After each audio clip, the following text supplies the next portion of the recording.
চলো কার্টুন পাতা থেকে কিছু শিখে আছি। হ্যাঁ হ্যাঁ চলো। ঝ ঝ ঝতে ঝিনুক। বলো সবাই, ঝ ঝতে ঝিনুক। ঝিনুক থাকে সমুদ্রেতে। ঝিনুককে ইংরেজিতে অয়েস্টার, ও ওয়াই এস টি ই আর, ওয়েস্টার। ওয়েস্টার মানে ঝিনুক।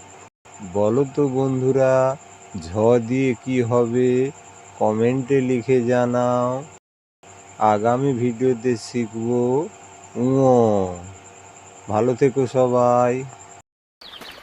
চলো, ভিডিওটা ভালো লাগলো লাইক কমেন্ট শেয়ার সাবস্ক্রাইব করতে ভুলবে না। দেখা হচ্ছে পরের ভিডিওতে। ভালো থেকো সবাই।